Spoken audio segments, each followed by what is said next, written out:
एक 26 साल का नौजवान लड़का था। उसकी नई नई शादी हुई थी। शादी के कुछ समय बाद ही उसके पिताजी की मृत्यु हो गई थी। अब जब उसके पिताजी नहीं रहे तो उसकी माताजी अकेली रह गई। अब उस लड़के को उसकी माँ बोझ लगने लगी।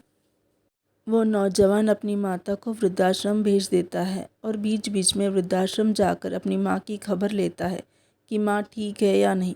कुछ समय बाद वृद्धाश्रम से कॉल आता है कि उसकी माता की तबीयत बहुत ख़राब है, आकर उन्हें एक बार देख ले। जब बेटा अपनी माँ की तबीयत देखने वृद्धाश्रम पहुँचता है तो वहाँ जाकर देखता है कि उसकी माँ की तबीयत काफ़ी ख़राब है। डॉक्टरों ने भी जवाब दे दिया है कि अब उसकी माँ ज़्यादा दिन तक नहीं जी पाएगी। तब वो अपनी माँ से पूछने लगता है कि माँ, आप मुझे बताइए कि आपकी आखिरी इच्छा क्या है।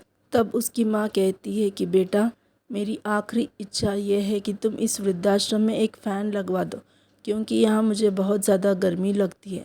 तब उसका बेटा माँ से पूछता है कि माँ, अब आप तो ज़्यादा दिन नहीं रहोगी, तो आपको यहाँ फ़ैन क्यों लगवाना है।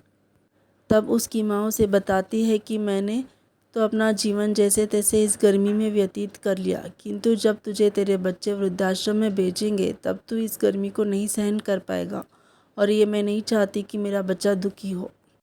निष्कर्ष, हमने जैसा व्यवहार दूसरों के साथ किया होता है वैसा ही व्यवहार हमारे साथ होता है। जैसा व्यवहार आप अपने माता पिता के साथ करेंगे वैसा ही व्यवहार आपके बच्चे आपके साथ करेंगे। हमारे किए हुए कर्म हमारे पास लौटकर ज़रूर आते हैं, यही ब्रह्मांड का नियम है।